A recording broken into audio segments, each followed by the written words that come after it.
They were showing how they're growing minds, like brains that could have consciousness, and they could tie into technology and AI. Work with somebody 5 years behind you to help them get there. And I've always been like, I'm going to work with people 5 years ahead of me. You know, for a long time, we've used technology as a way to better human beings. And now my question is, will technology use us to better technology? Spirituality and capitalism belong together. Those thoughts, those feelings, that comes from something bigger than I am.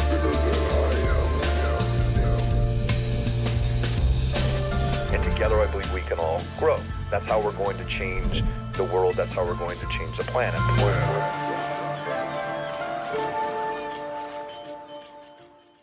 Yeah, it is an interesting time, you know, to be alive.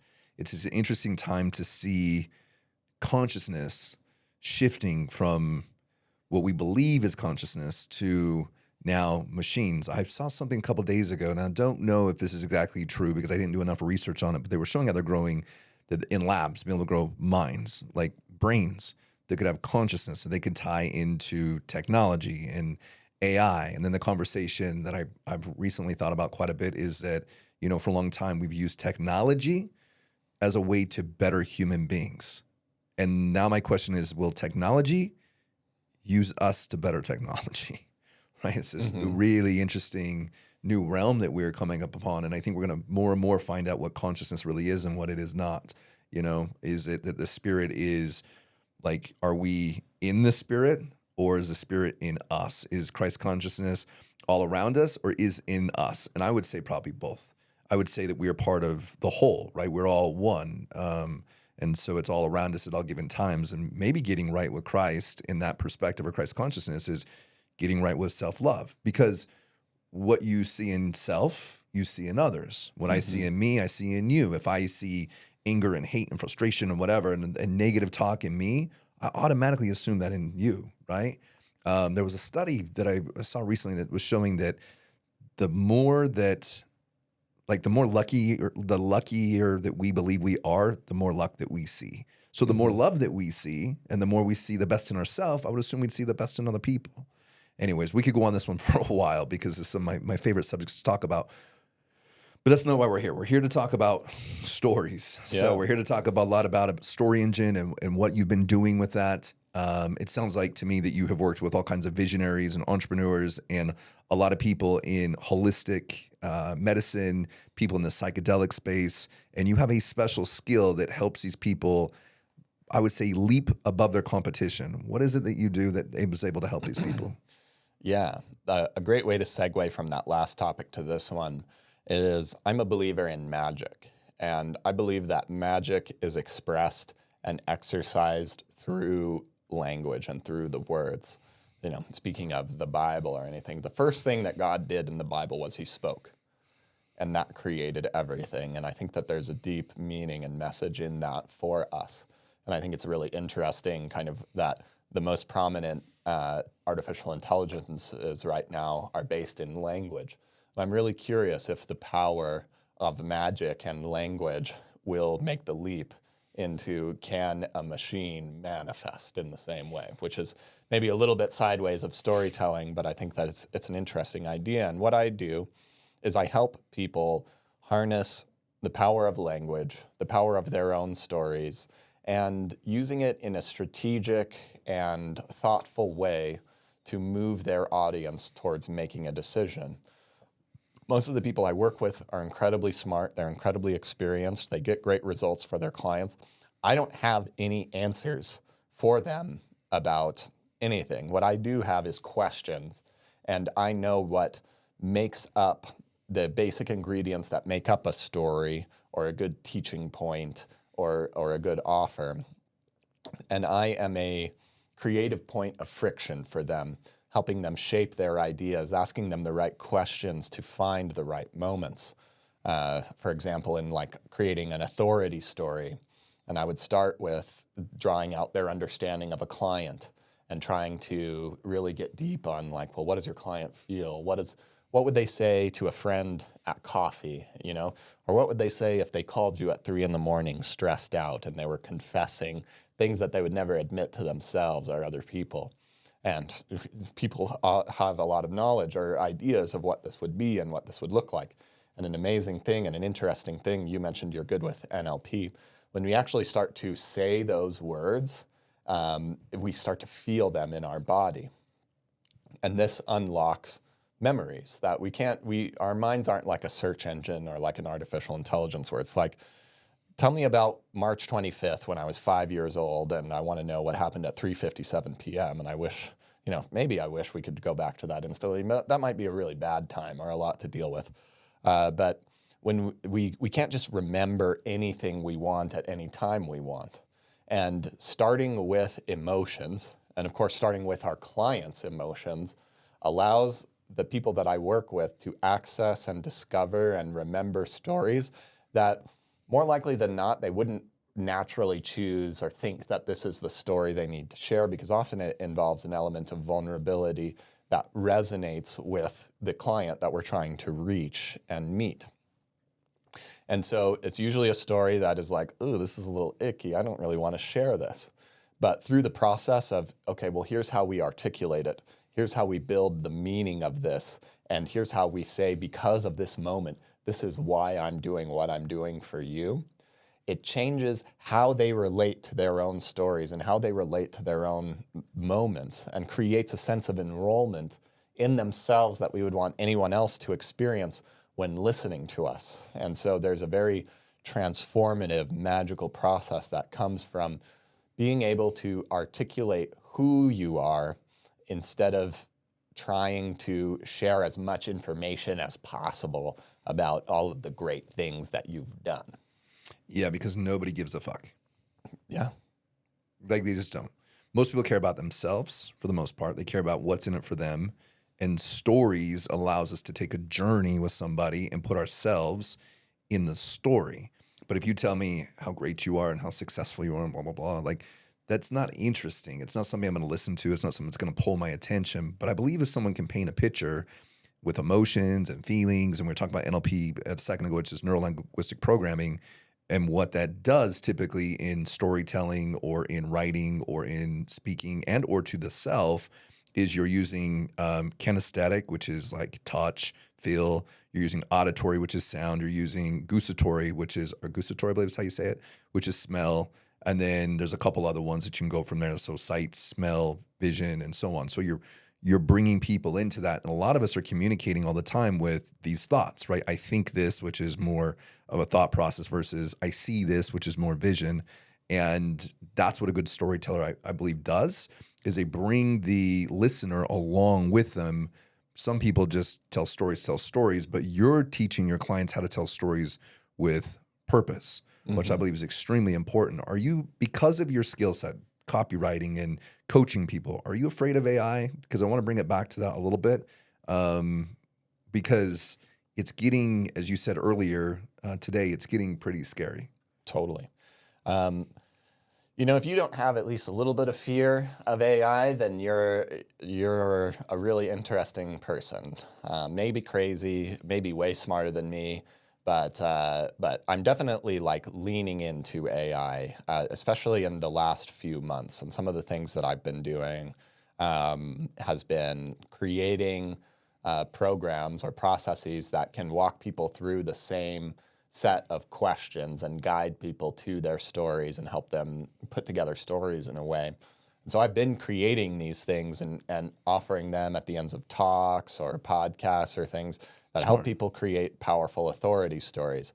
And as soon as I released this tool, within 48 hours of sharing it with people, I started seeing messages of people saying, oh, I got sales from this. And some of it was like, wow, I built an amazing tool. I feel great about this. And some of it was like, uh-oh. Yeah. Are people going to want right? Like, oh, no, now what? But so, and when we were talking today, one of the things I think that Kyle's amazing at, and that is the ability to be able to see the future coming with what you're doing, and you're embracing the technology, knowing it's happening. But the one thing that these tools can't do that I know of is it's not going to be able to sit there. It can help you craft your story, which is great. And when Kyle does his programs, he brings people in, and one day they have a VIP day, and you'll help them craft their whole story. However, you're working with these clients 6 months to a year. So it's not about just a story. Why do you work with them 6 months to a year? What's the purpose of this? Great question. I see what I do as learning a martial art of the mind. A signature talk is your core yoga practice or your martial arts kata that has a certain amount of, we have an authority story that we use to introduce ourselves. We have teaching points with stories about our clients that we weave in to strategically address objections, like a chess player might be 4 moves ahead of their opponent, and to close with a powerful emotional story. And each of these have a purpose and a flow to them. And when we create the signature talk in a single day and a VIP day, that's great and it feels good. It's definitely one of my favorite days. But just having the script written does not make you a great speaker or does not make the talk great. And in fact, a lot of the people that I work with, they don't want a script and they won't use a script. But if they can have an understanding of how to move through this story and through this idea and practice that consistently, then in the same way Mr. Miyagi was doing the wax on, wax off, and all of a sudden you know how to do Kung Fu, by practicing these stories and these frameworks over time, you don't just have a single signature talk, but you have an understanding of how can I meet my audience where they are, how can I listen to them and be more present with them and create the stories or the ideas that they need. It transforms how you show up from being like, how can I teach as much as possible in this next time, or you're sitting across from somebody thinking about the next thing that you're going to say, instead of really being there, listening and being present with them and being able to meet them where they are in their language, in their emotions, in their moments, and truly be able to serve them with a story. Mm. So with the processes that you do and you've done for a while, it's great in theory that we're talking about them. Take me through this process a little bit. I'm open to being vulnerable through this process, and maybe the audience at home, that they can get out a piece of paper and a pen and they can like just give us a little bit of a taste of this stuff, because it's so easy to explain things in theory and say, okay, this is what I do and so forth. But it's a lot more powerful. And so everybody knows I've never done this before. Yeah. At least with Kyle. And that is, walk me through the process. I'll answer the questions. Maybe at home people can learn some things. And the other thing that Kyle's agreed to do is to give everybody a download of the bot that he's been building out, which I appreciate that. I think it's gonna be very powerful for people. And you also are gonna give people the ability to be able to jump on, what do you call it? It's like a round table, right? To help these people. So, I mean, you're always giving away free tools, which is what I love about this process. Yeah. Well, we'll take this one at a time. Perfect. Let's start with you. Okay, sure. So where we want to start on or creating a story is with a client. Do you have something that you would want to offer or create a story around that I think right now the biggest thing that we've been working on for the last 2.5 years, as I was sharing with you earlier, is our platform, Pono. Oh, great. Well, good. I understand the emotional experience of your ideal client, because I feel like I am one of those for that. And this is another thing that I kind of selfishly love, is the people that I work with. I can't believe I've been able to do this, but I've always set out to work with people who, like, there's a common axiom of work with somebody 5 years behind you to help them get there. And I've always been like, I'm going to work with people 5 years ahead of me to figure it out. That. I've learned a lot from because now you're learning from your clients all the time, and it's a journey for both of you. Yeah. But anyway, so back to Pono. Tell me about, what do you think the 1 to 3 biggest problems that your clients for Pono are experiencing? So I would say it depends on what client that we're talking about. But let's just say somebody that's just right now they have a business. Maybe they have 4 to 5 employees. Majority of those people have probably never written a business plan. They're running around in a place of chaos. And chances are a majority of them are overworking themselves and their staff, and they're not getting to spend much time with the things that are important in their lives because they're in that process of achieving, and they're just confused about where they're going. Yeah, and so we could imply a couple of things from that. If they're not doing what they love, they're probably sacrificing their health, they're sacrificing their relationships. And you and I have both heard 10,000 stories of this unfold. It's like the story of entrepreneurship a lot of times, very unfortunately and unnecessarily. But Yeah, so these are some of the things. Could you imagine, like, what do you think somebody who's going through this right now, how would they describe what they're going through to a friend over coffee? They haven't met either of us smart guys, so Sure. they've got to like Yeah. describe it in their own way.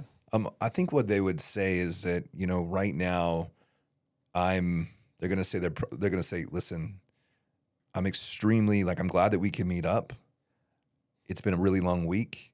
I feel a little bit lost, if I'm to be very vulnerable here. I've got staff members that I don't know if I should keep them or if I should get rid of them. I'm pretty exhausted. Like last night, I started work at 7 a.m. in the morning. I got up at 9 o'clock last night. I don't feel like I'm getting ahead, and I'm not sure what to really do. And I need to make sure that I can pay the payroll, but I'm just lost. And right now, my partner or my wife or my kids, they don't get to see me a whole lot because they don't realize how hard I'm working. They don't realize I'm doing everything I can for them to get them to where they need to be. They simply just don't understand. And I want to be there, but I can't because I'm trying to figure these things out. I just hired on a coach and they've been helping me a little bit, but again, I still feel lost. I actually feel more confused and I feel more stressed than what I ever had before. Awesome. That'd be a good one. That would be a good friend who would really be willing to share all that with you. Let's take it just a step deeper, and I can even share what I would think or feel around this. So let's imagine that this same client is calling you at 3 a.m, and you've come over and you like are sitting next to them on their bed, and they're saying these same problems, but there's a deeper level to this. Some of the things that I would think of in this moment, or for me, is like, am I really going to be able to do this? Am I just living a lie and kind of going around in this charade of business? And I'm like one mistake away from it all falling apart. And when it does fall apart, my wife and my kids, they're all going to leave me because they'll find out that I am just an average guy instead of this exceptional person. So if I'm not constantly over gripping everything on my business, it's going to all fall apart. Mm. And yeah, even right now, I can start feeling that. And it's definitely like, I'll admit to it. Oftentimes I have to, even when things are going good, even when I'm making a lot of money, sometimes I have to stare into that darkness for whatever reason is necessary for me. If at least I'll get to have this experience so I can help lead others through it. But do you remember a time or a specific, as specific of a day as possible where you were feeling this particular experience? Yeah, I've definitely remembered times like that in my life where I have felt like, I can't believe I'm chasing these dreams again. I can't believe, I don't know if I'm able to make it through it. My health isn't good. I'm not sleeping. I don't even know how I'm going to pay payroll. Like I've felt like that many times. Do you have like a Tuesday afternoon? There's many times, of course, and there doesn't have to be the best one, but Sure. anyone will do, Yeah, as yeah. long as it's a Tuesday afternoon, if you understand what I mean by that. Yeah, just a normal day. Yeah, I understand those normal days. Yep. Walking in and shutting the door to my office and listening to my staff that they want more money. This is several years ago, but they want more money. And I'm thinking I'm not even paying myself right now. And I don't even know why I'm doing this. And I find myself researching online. I find myself reading books. I find myself going to conferences. And it just doesn't seem like I can put the pieces together. Yeah. And why is it everybody else is so successful and they've got it all figured out? Like, why am I, like, I must be a loser. Yeah. I must, I didn't go to college, so that must have been the problem. Or, I simply fell into this thing somehow. And, I feel so lost. And everybody's looking up to me to know all the answers. And yet here I am trying to put the answers together myself, and I have to act like I know what I'm doing. And then I have to act the same thing in front of my friends and family, and like I got it all together. And in the background, I'm like, there's not a lot of money in the bank account. Tell me about what your office looked like when your team was asking for more money. Sure, I slept in my office at the time. Oh, so, nice. Where did you sleep? A little tiny, like it was a little small room, very small. And on one side there was a couch, a red couch. On the other side was my desk. And then to the other side of it was a little bookshelf. And at night I would take that couch because of the area that I was staying in. I shouldn't have been sleeping in my office, like legally. and I would take the couch and I would push it up against the wall on the other side. And because I didn't know someone was going to break in, I didn't know anything. So I had a bat on one side and I would just sleep there. And, some nights I would just, I would just cry because I just didn't know what to do. You know what I mean? I had no money in the bank. I knew people were looking up to me. I knew I had partners that had high expectations, and I had high expectations. And I just didn't know if I could face another failure again. Beautiful. So Perfect. Thank you for sharing that. Thank you for the courage. Probably a story that most of you would not naturally want to share anywhere, right? Especially on a stage in front of your ideal clients. Now let's find a moment of the opposite resonance, the opposite experience. A few years later on, the chaos is controlled. You know exactly how to lead your team. People are doing their things, and it's created the freedom for you to do awesome things like this podcast. for sure. Connect with people and explore your vision. What's one of those Tuesday afternoons, or a moment where you were like, I'm really on the path? Yeah, I think the biggest thing for me is with the company at 45 is that when I stepped away from that and nothing fell apart.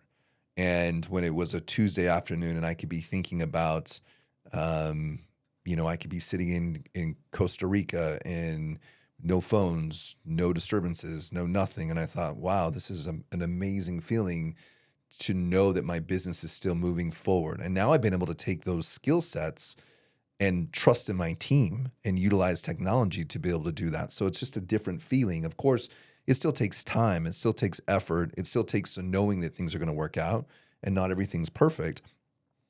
But it's a different feeling. Yeah. It's a different feeling of, I wouldn't say that there's an arrival. I wouldn't say, oh my gosh, it's so perfect and everything is wonderful. But to have majority of things laid out in front of me and have the knowledge and the knowing that this too shall pass in a way.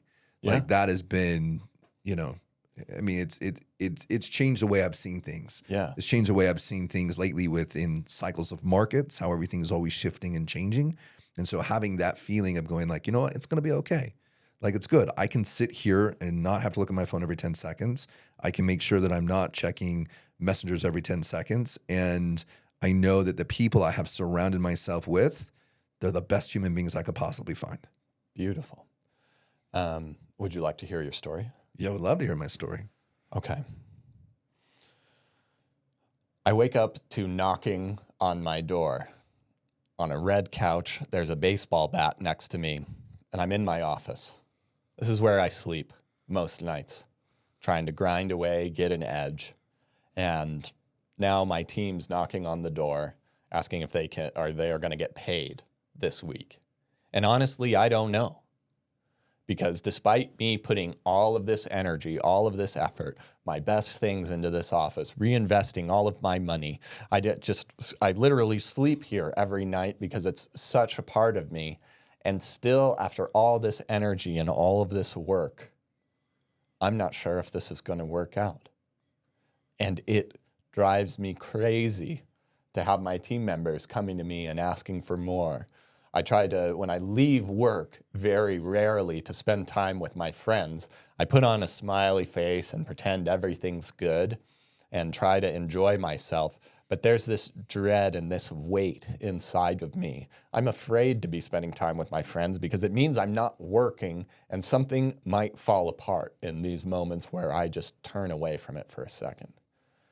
My health is deteriorating. I'm not sure if you had a partnership or kids at the time. Yeah, my relationship with my family's falling apart. They're ungrateful of all of this sacrifice that I'm making. And honestly, I can't blame them. And it was just one too many of those mornings, waking up on that red couch in my office, that led me to decide that something needed to change. I didn't know exactly what to do or how it was all going to unfold, but I needed something that could take my visionary mind with all of these ideas and organize it into steps that were simple and easy and achievable. I needed something that would take all of these steps and distribute them to the right people. And I needed something that was transparent. So I knew that everybody was doing what they were supposed to be doing. Now, this would take many years and a lot of costly and painful mistakes, but these three elements went into the software and the program, which I would call Pono, and was certainly the effect that I wanted to create or the feeling that I wanted to create. And I'm not going to butcher the definition of Pono. I think you know it better than me. So this took a lot of time, but I can remember starting to build this system that would anticipate me and anticipate what I needed and piecing it all together. And I can remember a few years later sitting on a beach in Costa Rica and finally being able to turn off my laptop, turn off my phone, and be present and enjoying this moment.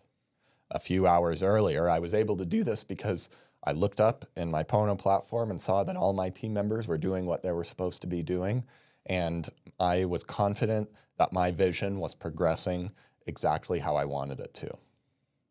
So I closed down my laptop and enjoyed time, present moments that used to be so fleeting and rare. And I realized in this quiet moment how important the Pono could be, for not just for myself, but for thousands, tens of thousands, hundreds of thousands, high-achieving, visionary entrepreneurs trying to do their very best work, trying to make an impact in this world. And now I could create Pono for them. And that's what I'm here to teach you and speak to you about today, how we can create that freedom and that autonomy and that structure in your business that will finally allow you to be doing your best work. Wow, that was so good. Yeah, now I know why. Now I know why you have the clients you have. I know now why you work with the people you do. I mean, for you to take a handful of questions and to be able to just naturally see the story. You know, you took me on a whole thing. Like I'm always telling our marketing team with Pono is like, hey, like this is to give people their time back. This is to, you know, and we have these stories to show like how a dad almost misses his daughter's birthday, you know, why it's important to those things. And it's important we pull on the heartstrings of people so that they can take action, because sometimes pain creates more action than pleasure, right? Yeah. And so it's getting from that pain to that pleasure, which is the journey you just took us on. And there's a ton of advantages in this. One thing that's great, especially for high-achieving, fast-acting visionaries, is they don't want a perfect script, but actually being able to hear that story and your own story from somebody else, you get a scent of what it should be like and what it could be like now, and that's enough for you to start changing how you're behaving and how you're communicating. And over the course of 6 to 12 months, we practice it until it's natural. The promise that I would have after, if you work with me for 6 months or 12 months, you should be able to do what I just did for yourself. Got it. And be able to tell stories like that. So in different, not just that story, but many different stories, because now you understand the formula, right? Whoever's sitting in front of me and whatever problem they're experiencing or whatever limiting belief or objection that they have, I can find the story that relates to that, to them, and meets them where they are instead of trying to get people to meet me where I am. Another thing is when we can use these dark, vulnerable moments, which normally we don't want to share, but there's an opportunity in this. Because if you were writing a sales letter or getting up on stage or something, it might work in a sales letter, but getting up on stage, if you were like, do any of you feel afraid that your business is going to fall apart every day? How many of you are sleeping in your office right now? Raise your hands. Oh, I've done that, by the way. I've literally done that. I have done that exact same thing. We were at an event, and I remember standing. It's online, by the way. It's hilarious. But I looked at it, and I was like, I cringed because I said, like, how many of these people in here, like, are tired of these things and blah, blah, you know, that kind of thing. And I'm like, raise your hand. And nobody really did. And I says, really? And when I realized that the audience, some of them were my people. And a lot of them were not my people.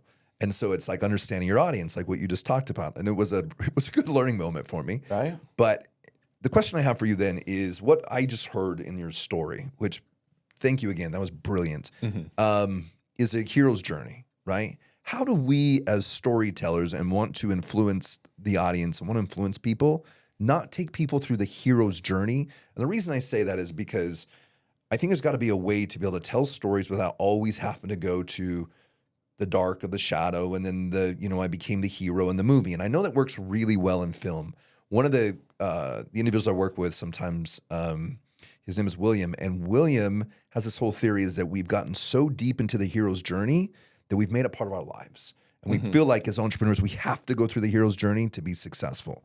And I think that we can rewrite that conversation, right? I think that the conversation is not about how much pain we can endure, but how much pleasure we can endure. And I love that he said that. So that was William Lamb. But the question I have is, can we still tell stories without having to go through the hero's journey perspective? There's a couple of answers to that. And one thing for like what the hero's journey or being able to like speak to pain, and as opposed to kind of what we were saying, if we were on stage and we're like, do any of you have a dirty secret? Raise your hand. To, I have a dirty secret. Right. I was going through this. And this changes the effect from like, wow, this guy's an asshole, to, whoa, this guy snuck into my apartment and must have been reading my journal. This guy understands me. Right. So that's the beauty of reaching these dark moments and being able to lead and share from those painful points to show our listeners, I've been there and I understand what you're feeling right now, instead of telling them what they're feeling right now. And then, so I would offer a change in perspective on what the hero's journey is, or what we're really trying to do in this particular kind of story, which I call an authority story, what we would use in the beginning. It's not about you or how I got into the business, although that is the most vanilla and basic and elemental of these stories. But the story is your discovering of the problem. It's the origin of the problem that you solve and how you encountered it. And is there a way to fully go around it without pain? I think that we have a certain responsibility, like we need to know the stakes and we need to have a problem or have conflict and have that be spoken to for us to be interested in it.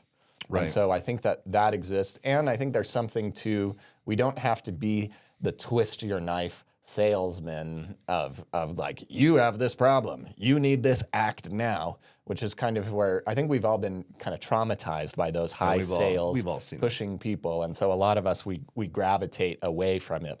And instead we try and just teach people as much as possible about give them as much information as they can. And hopefully by being overwhelmed by ideas, they'll decide that we're the person that is worth working with. It's interesting.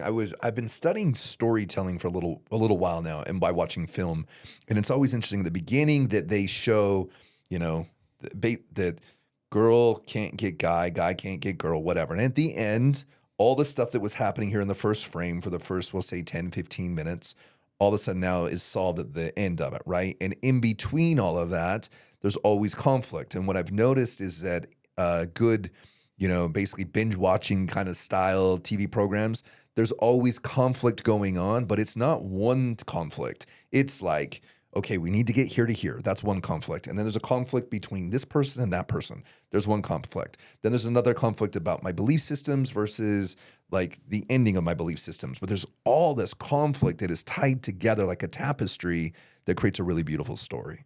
So Yeah. I hear what you're saying from that perspective. I really appreciate you sharing with the audience of like how to ask these questions, to dive in a little bit deeper, to be able to formulate their particular story. And you did say that today that you were going to, after we taught today, and I said, hey, can you do this for us? That'd be great. Let the audience know where to find, what do you call it? Like, what do you call this? I know call it's it a GPT, but AI authority story creator. So if you want that same experience that you just went through, I've trained an artificial intelligence to walk people through these same questions in this same process and create a script for a story that you can start to use. So you can go to thestoryengine.co/create to try it out. And right now it's on ChatGPT. Like we mentioned earlier, I'm kind of scared and I don't really know. It's really good. It's so good that it frightens me. And so it may change in the coming months and years, but by the time this comes out, if you want to get access to it and start sharing your story, then that's going to be very powerful. you've been doing this a long time. I mean, I can see, it's interesting when I meet you, you're kind of this quiet guy, and then like when you turn on, you turn on in a different way. And I'm like, oh, wait, where's that guy come from? So I really, really appreciate it. Is there anything that you would like to leave the audience with today? Like anything we haven't covered? Yeah. One of the things that I think is really important to leave this on, which I think is very much in the ethos of this show, is right now in the change that this world is going through, I believe that we need people at our best. I believe there's Einsteins, there's Malalas, there's all these brilliant world-changing people that are dormant right now. And I believe that we have all of the human capacity, and I mean that very directly, human capacity to solve the problems that we're facing right now if we can get people awakened. And it's you, listener, your divine responsibility to offer what you are offering, to sell what you are selling, to get your message out there, to get out of your own way, of your own doubts and insecurities and things, and believe in your responsibility to share and help people, just like Greg was. And there are people out there that need your help. And we can't be focused on ourselves and in our own imposter syndromes. There's people that are just going to go on suffering, and we may be the last line of defense for them. And the cure for this is always the same, and it's the focus of everything that I do. It's stop focusing on yourself and start focusing on the people that need you. That's what we do with our stories. That's what we're doing with our teaching, and that's why we're in this game. And that's the cure for imposter syndrome, is always knowing that there's somebody out there right now who's waking up on a red couch in their office and people are banging on their door, and we are fighting for them right now. And that's what we're in this for, to usher in a world of abundance, of peace. And I believe we are on the frontiers of that. Wow. I mean, so well said. It's consciousness shifting and changing. And that is, there's an Einstein, there is an inventor, there is a healer, there is a Messiah. And I don't mean Messiah from the standpoint, we're talking biblically, but in everybody.